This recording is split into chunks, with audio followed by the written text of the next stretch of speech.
अब बात करते हैं देश में चल रहे प्रचार युद्ध की।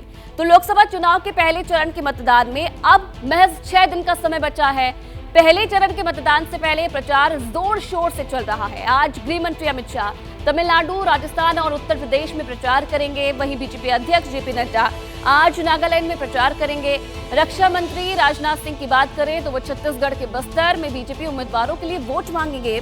वहीं यूपी के सीएम योगी आदित्यनाथ आज उत्तर प्रदेश और उत्तराखंड में रैली करेंगे। विपक्ष की बात करें तो कांग्रेस नेता राहुल गांधी आज छत्तीसगढ़ और महाराष्ट्र में प्रचार करेंगे। प्रियंका गांधी आज उत्तराखंड में रैली करेंगी और समाजवादी पार्टी के मुखिया अखिलेश यादव आज बिजनौर में रहेंगे। यहाँ अखिलेश 2 रैलियां करेंगे। वहीं बीएसपी प्रमुख मायावती भी आज चुनाव प्रचार करेंगी और उत्तराखंड में वो मौजूद रहेंगी, जहां चुनाव प्रचार वो करेंगी।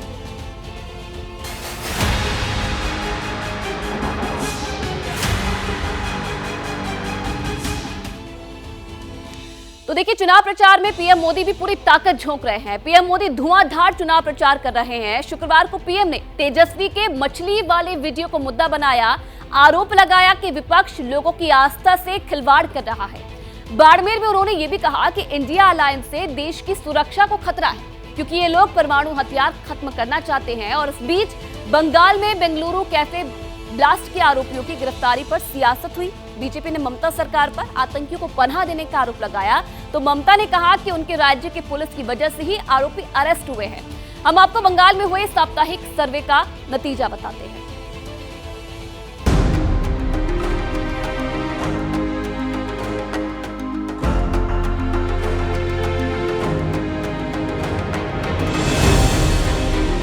ज्यादा बढ़िया कौन लगता है, दीदी की मोदी? किसको बोलेगा, दुयो तो एक ही है तो किसको चुनेगा? जिसका दिल में हम लोग आता है उसी को दे देता है। चुनाव में कौन चलेगा? दीदी चलाएगी। बिहार यूपी वाले ही सिर्फ जय श्री राम नहीं कर रहे हैं, आप देखिए पूरा देश जय श्री राम कह रहा है।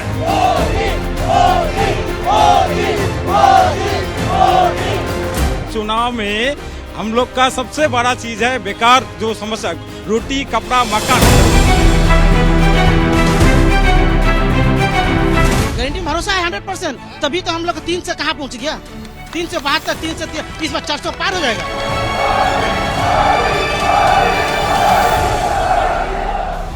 चुनाव है, प्रचार है, थार है, विचार है, पलटवार है, बारंबार। 500 साल बाद अयोध्या में भगवान राम का भव्य मंदिर बना है और इसलिए देश कहता है जहां दूसरों से उम्मीद खत्म होती है वहां से मोदी की गारंटी शुरू होती है। आपने की बोले मोदी का गारंटी की जून महीना के बाद सबको जेल में भर देगा।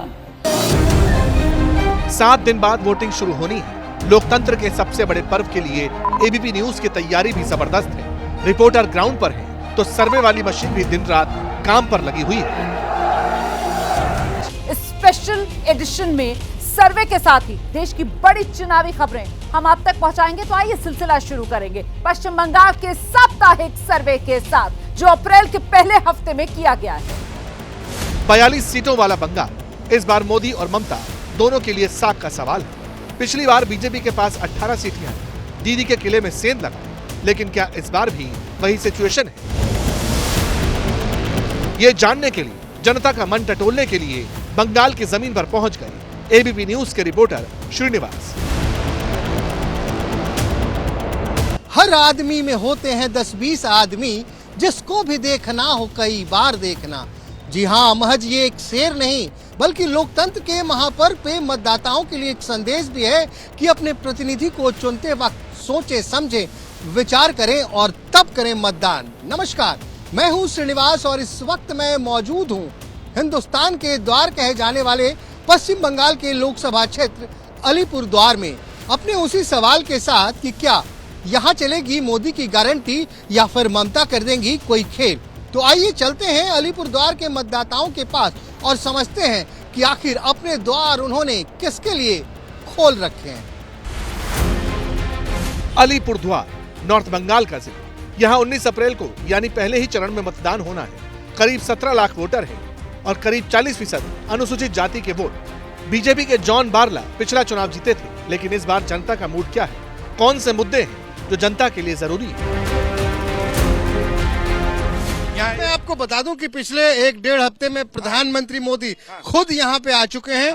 कूच बिहार आए, उन्होंने लोगों को बताया मेरी गारंटी पे भरोसा करो। फिर जलपाईगुड़ी आए, कहा कि यहाँ बहुत भ्रष्टाचार है। अब लेकिन लोग क्या कहते हैं? नहीं साहब, वादा तो बहुत ही किए हैं, लेकिन उनको निभाना नहीं आता है। वादा तो बड़ा बड़ा करके चला गया, यहाँ बागान खुल जाएगा, सब कुछ खुल जाएगा, लेकिन आज तक बागान नहीं खुला है। बागान का जो समस्या है वो तो गारंटी दे रहे हैं। अरे गारंटी तो खुद सब जगह में दे रहा है, गारंटी वो दे सकता है। मैं एक बात बताऊं, गारंटी तो दिया था वो जो राम मंदिर, उसमें तो हम लोग जनता जो है उनका तो पेट नहीं भरेगा। उनका एक ही मुद्दा है, डिवाइडेशन रूल पॉलिसी। बिहार यूपी वाले ही सिर्फ जय श्री राम नहीं कर रहे हैं, आप देखिए पूरा देश जय श्री राम कह रहा है। और यहाँ भी जय श्री राम से चीड़ सिर्फ दीदी और उनके समर्थकों को है, बाकी किसी को नहीं है। ये कह रहे हैं कि एक सेकंड, ये कह रहे हैं कि मंदिर से पेट नहीं इनका भरने वाला है। मंदिर से पेट नहीं भरता है, इनको पूछिए आंकड़ा। आज जो दक्षिण भारत में जितने मंदिर हैं, बिहार में जितने मंदिर हैं, उत्तर भारत में जितने मंदिर हैं, उनसे कितना अस्पताल, कितना स्कूल, कितना शिक्षण संस्थान चल रहा है, इनको पता है। यानी अभी तक तो स्कोर थोड़ा दीदी के फेवर में था। लोकसभा और विधानसभा का चुनाव अलग होता है। शायद यही वजह है कि दीदी और दादा के बीच मुकाबला दिलचस्प रहेगा। श्रीनिवास पूछते चले गए, लोग अपने दिल की बात एबीपी न्यूज के कैमरे पर बताते चले गए। काम नहीं आए, ढूंढता है काम। अग्निवीर बन जाएगा। अग्निवीर तो 4 साल के लिए वो एक जो हम लोग को सिविक वॉलंटियर जैसा है, ऐसा आज के हमको प्रोटेक्शन का ऐसा क्या मुद्दा क्या होगा चुनाव में इस बार? इस चुनाव में मुद्दा होगा, ये देश बिक्री हो रहा है। देश का संविधान आज तोड़ रहा है। LIC बिक्री हो रहा है, LIC का शेयर बिक्री हो रहा है, बैंक का बिक्री हो रहा है। इस अदानी अंबानी ये लोग आज राज कर रहा है। उधर से भाई बहुत कूद रहा था, भैया बताओ, कह रहे हैं सब बिक रहा है। उनका बोलने से क्या हुआ? उन लोग जो आज प्रधानमंत्री जी के ऊपर इतना बात बोल रहे हैं, ये बताओ, वो कह रहे हैं सब कुछ नहीं बिक रहा है। अभी जो प्राइवेटाइजेशन बहुत सारा स्कीम में बहुत जगह किया गया है, वो जो अभी जो हम लोग का भारतवर्ष में जो युवा लोग हैं, जो शिक्षित है, उनको रोजगार मिल रहा है। इससे बहुत सारा वैकेंसी मिल रहा है, तो उससे रोजगार का बहुत सारा स्कोप मिला है। गाड़ी का बिजनेस है। कौन सा गाड़ी? छोटा गाड़ी का बिजनेस है। गाड़ी का नाम बताओ। ट्रैक्टर है, ये छोटा गाड़ी है, उसी का चलता है। लोन पे ही है। जा रहा है आराम से? आराम से जा रहा है, कोई असुविधा नहीं। हम लोग बिजनेस कर रहे हैं। आज जो ये गाड़ी चलाते हो तो ये डीजल वीजल तो लगता है सस्ता ही है। पहले से ठीक है, पहले से बढ़िया है। पहले थोड़ा ज्यादा था, अभी थोड़ा कम है। अभी देश के लिए जानना पड़ेगा कि क्यों डीजल का दाम है। जो बाहर से जो डीजल आ रहा है वो थोड़ा हम लोग को महंगा पड़ रहा है। चलिए, बात निकली तो बेरोजगारी, राम मंदिर, पेट्रोल डीजल, अग्निवीर जैसे मुद्दों तक है। लेकिन क्या ये मुद्दे सर्वे में भी रिफ्लेक्ट हुए? एबीपी न्यूज और सी वोटर ने बंगाल में जो सर्वे किया, उससे क्या पता चला? दादा या दीदी, किसका पलड़ा भारी? केंद्र सरकार के कामकाज को लेकर कितना संतुष्ट, इसमें आप आंकड़ा देख सकते हैं। 35% कह रहे हैं बहुत ज्यादा संतुष्ट हैं, कम संतुष्ट वाले 37% हैं, असंतुष्ट 26% का आंकड़ा आपके सामने है, और पता नहीं कहने वाले 2%। अब इसी क्रम में जो अगला सवाल था वो राज्य सरकार के कामकाज से जुड़ा हुआ। तो केंद्र सरकार के कामकाज के बाद राज्य सरकार के कामकाज से कितना संतुष्ट, इसमें सबसे बड़ा आंकड़ा 38% असंतुष्टों का है। बहुत ज्यादा संतुष्ट 26% हैं और कम संतुष्ट 34% हैं। लेकिन खतरे की घंटी राज्य सरकार के लिए इसलिए क्योंकि सबसे बड़ा आंकड़ा इस सवाल के जवाब में जो 38% है वो असंतुष्टों वाला आंकड़ा आपके सामने है। इसका मतलब सिचुएशन टाइट है, सीट की फाइट है। दीदी के बंगाल में वोटरों के मिजाज को हमारे रिपोर्टर लगातार भांप रहे थे। ये जो बीजेपी वाला है, ये जो टीएमसी वाला है, मोदी जी ने पहले बार ने बोला था 300 पार और हर अकाउंट में 3 लगाएगा, हम 15 लगाएगा, लेकिन 15 लाख तो बिरपाड़ा का सब लोग को मिल गया। और दीदी ने क्या बोला था, मैं अगर क्षमता में आऊंगा तो मैं हर साल में 2 लाख नौकरी दूंगा। तो बीरपुरा के सब लड़कों को नौकरी मिल गया। और अभी क्या बोला है, अभी मोदी का गारंटी है क्या? अभी बीजेपी का गारंटी था, अभी मोदी का गारंटी है। तो इसमें बात वोट नहीं होना चाहिए, वोट होना चाहिए मुद्दे के ऊपर में, कर्म संस्थान के ऊपर में, बेकार का नौकरी के लिए वोट होना चाहिए। आदमी को चाहिए यहाँ पे सस्ता राजनीति, सस्ता राजनीति। और मुझे सस्ता राजनीति, आप गाड़ी का चेकिंग करके 1000 रुपया उसका हस्बैंड से ये तो मतलब आप तो सुनो ना, तो ऐसा लग रहा है कि आपको गारंटी पे भरोसा हो रहा है। गारंटी में भरोसा है 100%। तभी तो हम लोग 3 से कहाँ पहुँच गया, 372, 3 से 3, इस बार 400 पार हो जाएगा। गारंटी में भरोसा है मोदी जी के पास में। 400 पार, 400 एकदम। कैसे यहाँ पे 342 सीट है, 42 में सरकार कैसे बनी? अभी मोदी जी बिहार गए हुए थे 2 दिन पहले, वहाँ नीतीश कुमार बैठे थे, उन्होंने कह दिया 4000 पार। अरे नीतीश कुमार का क्या है, वहाँ का शिक्षा व्यवस्था तो अलग है ना, बिहार का शिक्षा व्यवस्था अलग है ना वहाँ पे। बस स्टैंड पर सवारी उतरती गई और माइक देखकर लोग आते गए। जो स्कोर पहले दीदी के फेवर में दिख रहा था, उसको काउंटर मिलने लगा जनता की बीच से ही।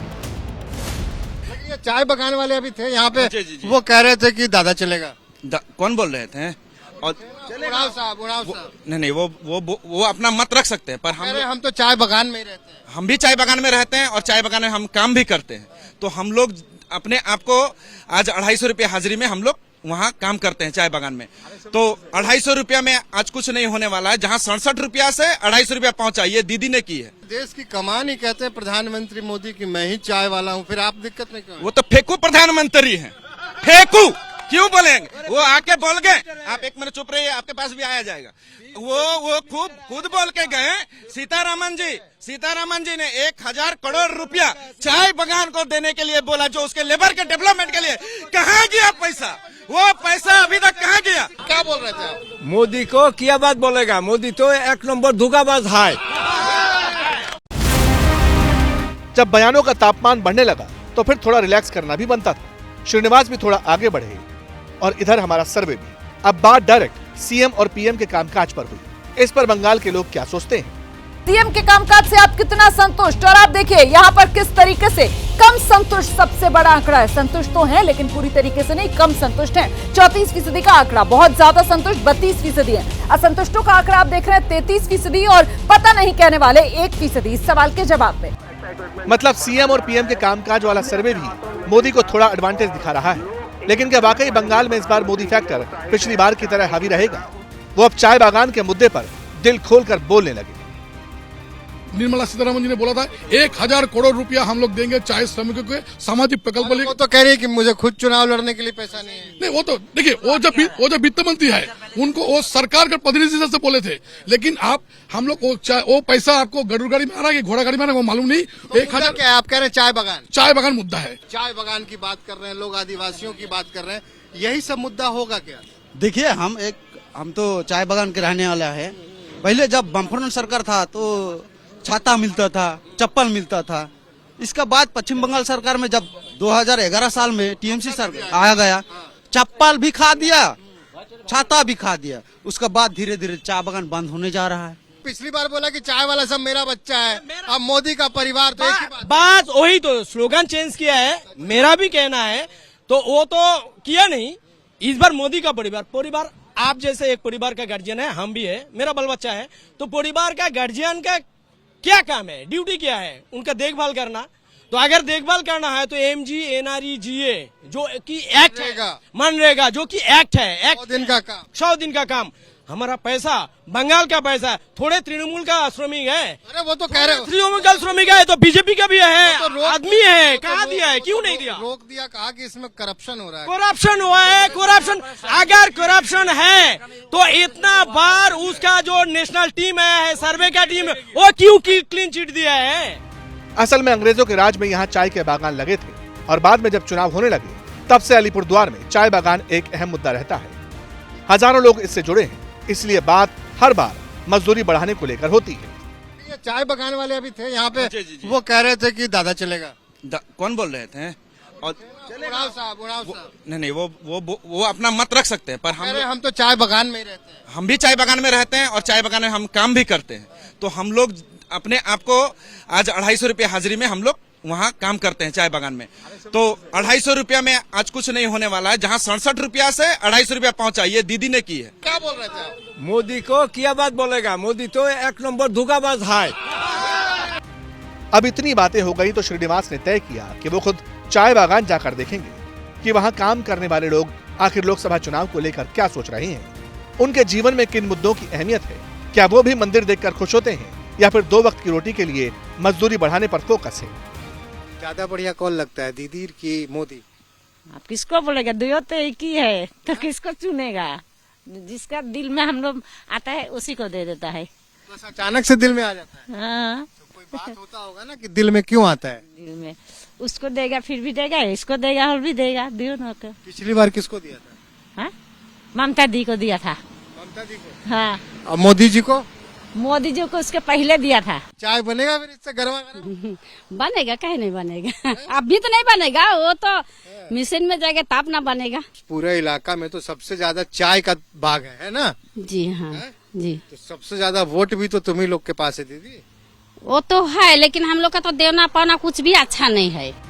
अब जहां लोग एक बार में हजारों रुपए मॉल में खर्च कर देते हैं, ऐसे में चाय बागान में काम करने वाले मजदूर 100-200 रुपए का हिसाब तक लगाते हैं। छुट्टी के दिन पैसा नहीं मिलेगा, ये सोचकर अपने महीने का खर्चा तय करते हैं। लेकिन सच ये भी है कि आमतौर पर ऐसे मुद्दे चुनाव के शोर में दब जाया करते हैं। क्या अब ऐसा है?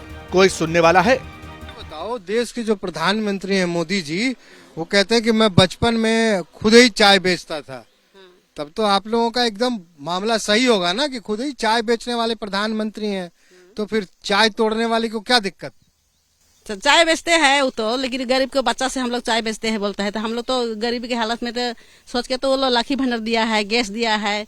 अभी बगान का हाल चाल तो दीदी चलाता है तो बंगाल में।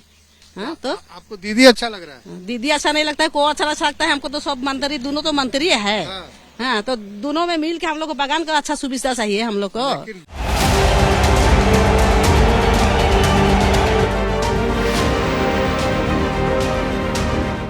ममता मोदी, मोदी ममता। बंगाल में चुनाव के चेहरे बिल्कुल क्लियर हैं, लेकिन सर्वे में वोटिंग का ग्राफ क्या कहता है?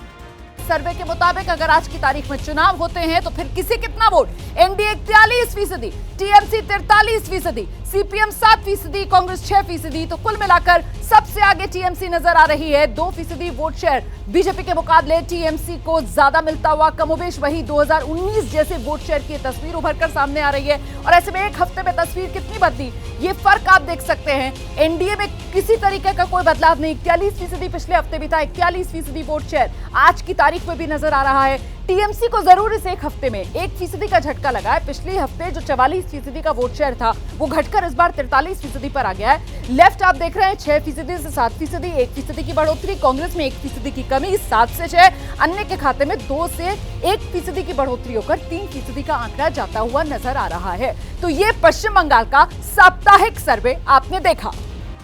तो देखा आपने, साप्ताहिक सर्वे में ममता का वोट 1% नीचे हुआ है। लेकिन अलीपुर द्वार की मार्केट में जनता के वोट का मीटर क्या है? लोग क्या चाहते हैं? राष्ट्रीय मुद्दों पर वोट डालेंगे या फिर लोकल पर वोकल होंगे? समस्याएं बताइए, नेताओं को बताइएगा। समस्या बोलने से बीरपड़ा का आपको फ्लाईओवर बहुत जरूरी है। बहुत आदमी यहाँ मर चुका है, मारा गया, बहुत आदमी मर गया।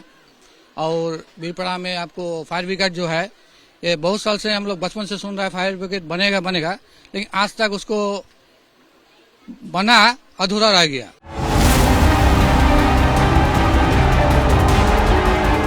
दादा मतलब मोदी को दीदी के विकल्प के तौर पर देख रहे हैं। तो क्या मोदी की पॉपुलैरिटी बंगाल में लगातार बढ़ रही है?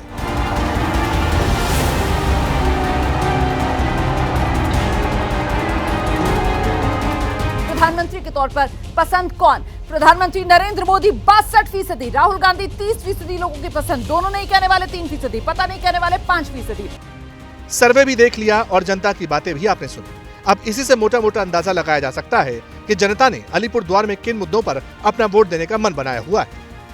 अब तय नेताओं और उनकी पार्टी को करना है कि किस रणनीति से चुनावी मैदान में उतरा जाए। वैसे हमारी तैयारी तो पूरी है, चुनाव कवर करने की और 4 जून को सबसे तेज नतीजे दिखाने की भी। बस आप यूं ही देखते रहिए एबीपी न्यूज। तो 2024 के चुनाव का धर्म कांटा बड़ी जोर से हिलने लगा है, क्योंकि धर्म का शोर बहुत जोर से होने लगा है। चुनावी रैलियों से लेकर बयानबाजियों तक धर्म मुद्दा बन चुका है और देश जानता है कि चुनाव में ऐसा पहली बार नहीं हो रहा। नवरात्र चल रहे हैं और जम्मू के उधमपुर में प्रधानमंत्री मोदी ने मछली खाने वाले वीडियो पर जोरदार प्रहार किया।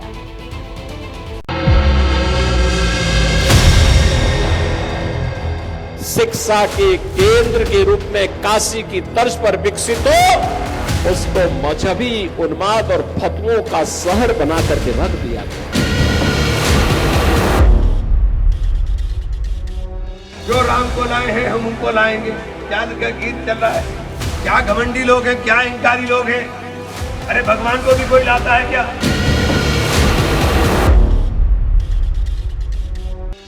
मछली लाए हैं और बहुत ही स्वादिष्ट मछली है। नवरात्र के दिनों में अपना नॉनवेज खाना। एक बार फिर चुनाव से ठीक पहले राजनीति के रण में धर्म हावी दिखाई देने लगा है।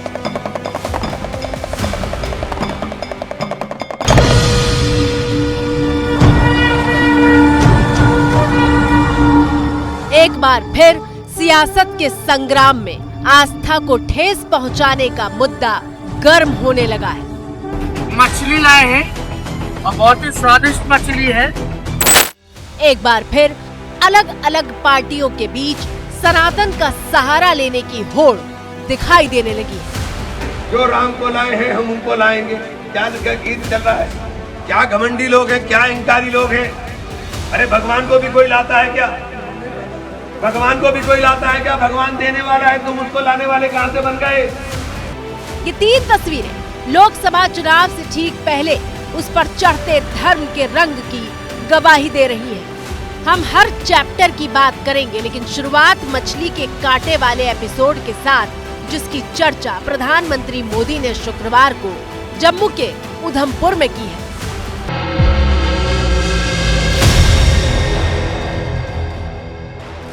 कांग्रेस और इंडी गठबंधन के लोगों को देश के ज्यादातर लोगों की भावनाओं की कोई परवाह नहीं है। इन्हें लोगों की भावनाओं से खिलवाड़ करने में मजा आता है। जम्मू के उधमपुर में प्रधानमंत्री मोदी ने कांग्रेस और इंडिया गठबंधन पर देश की भावनाओं को चोट पहुंचाने का आरोप लगाया है और इस आरोप की जड़ में बिहार के पूर्व डिप्टी सीएम और लालू यादव के बेटे तेजस्वी का वो वीडियो है, जिसमें वो बड़े चाव के साथ मछली खाते हुए दिखाई दे रहे थे। मछली लाए हैं और बहुत ही स्वादिष्ट मछली है। एक कांटे का मछली है, साथ में रोटी है, नमक है, प्याज है और हरी मिर्ची है।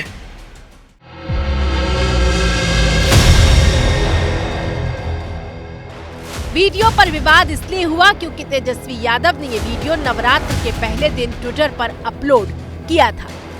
तो मुकेश जी को हम धन्यवाद देते कि मछली खिलाया आज इन्होंने। और मछली कौन सा है, मछली कौन सा खा रही बताएंगे? नमस्कार साथियों, ये मछली जो है खास करके मिथिलांचल में कोसी में पाया जाता है। इसका नाम है चेतरा। 3 दिन के भीतर तेजस्वी यादव ने 2 वीडियो शेयर किए। पहले वीडियो में हेलीकॉप्टर में मुकेश सहनी के साथ बैठकर मछली खाई और फिर संतरा खाने का वीडियो शेयर किया। आज ऑरेंज संतरा खा रहे हैं और आज भी मुझे लगता है भाजपा वाले को पेट में तकलीफ होगा कि हम ऑरेंज खा रहे हैं। इसको भी वो लोग भारत में जोड़ देंगे। हमें लगता है कि ऑरेंज के लिए भी सब कहेंगे कि भाई हमारा भगवान कलर है। अरे भाई तुम्हारा नहीं, हमारा भी कलर है, जनता ने दिया है।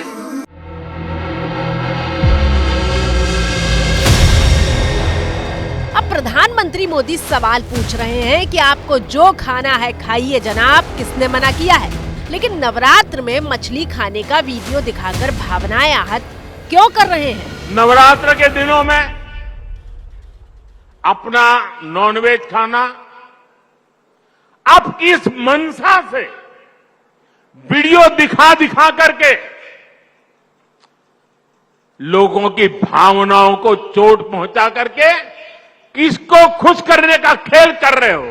दरअसल तेजस्वी यादव ने ये वीडियो 9 अप्रैल को शेयर किया था। 9 अप्रैल यानी नवरात्र का पहला दिन।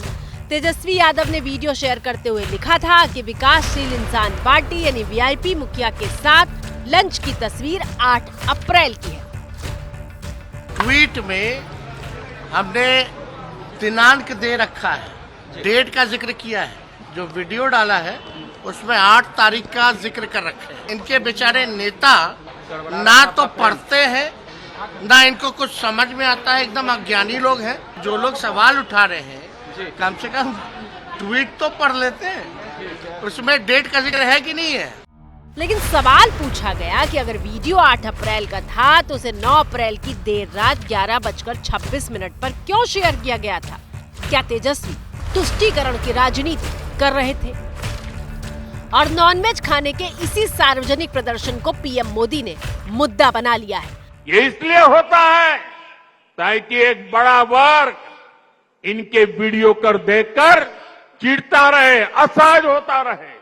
ये इनकी मुगलिया सोच है, लेकिन ये लोग नहीं जानते जनता जब जवाब देती है तो बड़े बड़े शाही खानदार के युवराजों को बेदखल होना पड़ता है।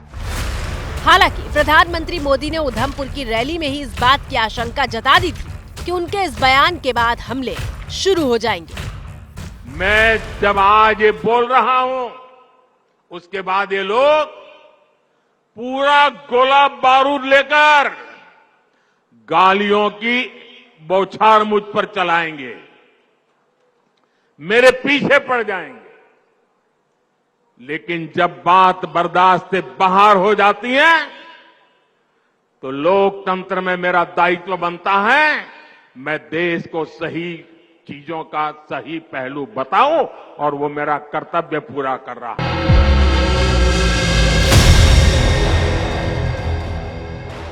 तो कि ये नवरात्रा के पहले का है, लेकिन अब देखिए पहले तो हाई तौबा कूद कूद कर बयान बीजेपी के नेताओं ने दिया, अब आदरणीय प्रधानमंत्री जी भी इसमें कूद पड़े। प्रधानमंत्री जी, आपको हो क्या रहा है? आपके प्रादेशिक स्तर के नेता इस ट्रैप में फंस गए, आप भी फंस गए। 8 तारीख का ट्वीट, नवरात्रा से कोई वास्ता नहीं, सावन का की उपमा कर रहे हैं आप। तेजस्वी जी तो सबसे ज्यादा नौकरी पे बात कर रहे हैं प्रधानमंत्री जी, वहाँ क्यों चुप हैं आप? वैसे खाने पर इस तरह का विवाद पहली बार नहीं हुआ है। इससे पहले सावन में राहुल गांधी और लालू की मटन पार्टी पर भी बवाल हुआ था और मोदी ने उसकी एक बार फिर से याद दिलाई। ये लोग सावन में जो जमानत पर है, ऐसे एक मुजरिम के घर जाके सावन के महीने में मटन बनाने का मौज ले रहे हैं। इतना ही नहीं, उसका वीडियो बना करके देश के लोगों को चिढ़ाने का काम करते हैं। अब समझिए, सियासत का धर्म कांटा सिर्फ वेज और नॉनवेज खाने पर ही नहीं अटका हुआ है, बल्कि इसमें मंदिर की एंट्री भी हो चुकी है। आज अखिलेश यादव ने काशी विश्वनाथ मंदिर में पुजारियों की पोशाक में पुलिसकर्मियों को तैनात करने पर आपत्ति जाहिर की और उस अधिकारी के निलंबन की मांग की जिसने ऐसी पोशाक में ड्यूटी के आदेश दिए हैं।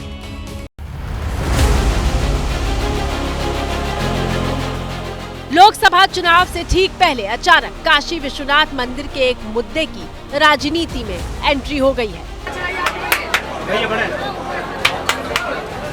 माता उल्टा नहीं, माता उल्टा नहीं माता, वहाँ से आइए लाइन से लग के। इन्हीं तस्वीरों पर सियासी तापमान चढ़ा हुआ है। तस्वीरें काशी विश्वनाथ मंदिर में गर्भगृह के बाहर की है, जहां पुजारी की वेशभूषा में दिख रहे कुछ लोग भीड़ को नियंत्रित करने का काम कर रहे हैं।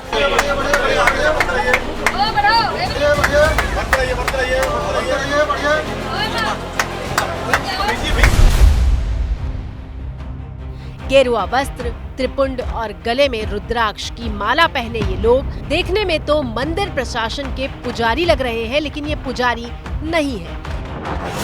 ये यूपी पुलिस के जवान हैं। पुरुष पुलिसकर्मी धोती कुर्ता पहने हुए हैं, जबकि महिला पुलिसकर्मी सलवार कुर्ता पहने हैं। इनके कंधों पर मंदिर की सुरक्षा का जिम्मा है और इसी पर हमला करते हुए यूपी के पूर्व सीएम अखिलेश यादव ने लिखा कि पुजारी के वेश में पुलिसकर्मियों का होना किस पुलिस मैनुअल के हिसाब से सही है। इस तरह का आदेश देने वालों को निलंबित किया जाए।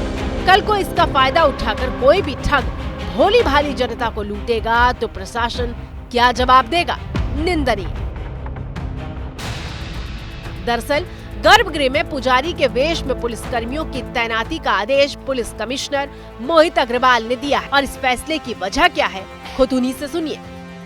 पुलिसकर्मियों की ड्यूटी अर्चक पुजारी के वेश में लगाई जा रही है कुछ पुलिसकर्मियों की, ताकि जो श्रद्धालु हैं उनको वो प्रॉपरली गाइड कर सके, उनको बता सकें कि दर्शन करते टाइम उनको कहाँ देखना है, ताकि भगवान के उनको प्रॉपर दर्शन कम समय में हो जाएं। यदि पुलिसकर्मी उनको धक्का देके हटाते हैं तो उनके मन में एक ठेस लगती है, लेकिन अगर कोई यही कार्य अर्चक या पुजारी करते हैं तो उनके प्रति सम्मान होता है, तो व्यक्ति उसका बुरा नहीं मानता है। एक पॉजिटिव व्यवस्था को मानते हुए कि ये व्यवस्था का अंग है, वो आगे बढ़ता है जो है। पुलिस कमिश्नर फैसले के पीछे की वजह बता चुके हैं और पुजारी के वेश में तैनात होने वाले पुलिसकर्मी भी फील गुड फैक्टर समझा रहे हैं। पहले से हम लोग बहुत बेहतर महसूस कर रहे हैं। दर्शनार्थी हम लोग को इज्जत दे रहे हैं, दर्शनार्थियों को हम लोग इज्जत दे रहे हैं। दर्शनार्थी हम लोग की बातें सुन रहे हैं, सुनने के बाद बाहर निकल जा रहे हैं। अच्छा फील महसूस हो रहा है हम लोगों को। इतना ही नहीं, श्रद्धालु भी इस फैसले पर पुलिस प्रशासन की तारीफ कर रहे हैं। बहुत अच्छे लग रहे जी, उनका पूरा तो होना ही चाहिए। जो भी है वो अपना पूरा नियम जो एकदम पूरा बना कर रखे हैं, किसी भी को कोई भी तकलीफ भी नहीं होने दे रहे हैं। एकदम व्यवस्था बहुत अच्छी होकर रखी है। और जैसा कि आप जानते हैं, चुनावी माहौल है। हर नेता और हर पार्टी सुर्खियों में बने रहने और सियासी फायदे की तलाश में हाथ पैर मार रहा है और ऐसा ही एक नाम है इमरान मसूद का। रीत सदा चली आई, प्राण जाए पर वचन न जाए। रघुकुल रीति के भजन गाने वाले ये कोई और नहीं बल्कि सहारनपुर लोकसभा सीट से कांग्रेस के उम्मीदवार इमरान मसूद हैं। सोचने की शक्ति खिंच गई है आपको, केवल और केवल नफरत के नाम पे ये आगे बढ़ाना चाहते हैं, नफरत के नाम के ऊपर चलना चाहते हैं। और नफरत कई मजहब के नाम पर है। उत्तर प्रदेश में, बिहार में, बंगाल के अंदर मुसलमान ज्यादा हैं, तो नफरत हिंदू और मुसलमान के नाम पर है। इमरान मसूद के सहारनपुर में सिद्ध पीठ त्रिपुर बाला सुंदरी देवी मंदिर में दर्शन करने के बाद बवाल शुरू हो गया है। मंदिर में दर्शन की तस्वीर वायरल होने के बाद बजरंग दल ने आपत्ति जाहिर की है और उसके बाद मंदिर की दीवारों पर ऐसे पोस्टर चिपका दिए गए हैं जिसमें लिखा है, गैर हिंदू को मंदिर में प्रवेश न दिया जाए। भगवान को भी कोई लाता है क्या? भगवान को भी कोई लाता है क्या? भगवान देने वाला है, तुम उसको लाने वाले कहाँ से बन गए? दिलचस्प बात यह है कि सहारनपुर सीट को जीतने के लिए इमरान मसूद का पूरा चुनाव प्रचार राम के नाम के आसपास ही घूम रहा है। राम नारा नहीं विश्वास है, ये भौतिकता की नहीं मन की प्यास है। राम नहीं मिलेंगे मंदिर के फेरों में, राम मिलेंगे शबरी के झूठे पैरों में। अब इसे राजनीति ना कहें तो क्या कहें। सहारनपुर में 19 अप्रैल को मतदान होना है और सहारनपुर के फायर ब्रांड मुस्लिम नेता कहे जाने वाले इमरान मसूद ईद के दिन भी राम के आदर्शों को समझा रहे थे। राम मिलेंगे मर्यादा से जीने में, राम मिलेंगे हनुमान जी के सीने में। अगर हनुमान जैसी भक्ति और मर्यादित आचरण लेके आओगे तो राम तो तुम्हें तुम्हारे सीने में मिलने का काम करेंगे। इस देश के अंदर हिंदू बड़ा भाई है, मुसलमान छोटा भाई है। जिस दिन तुम्हारे मन में ये पीड़ा, ये करुणा आ जाएगी, तुम भी भगवान श्री राम के आदर्श वाले हो जाओ।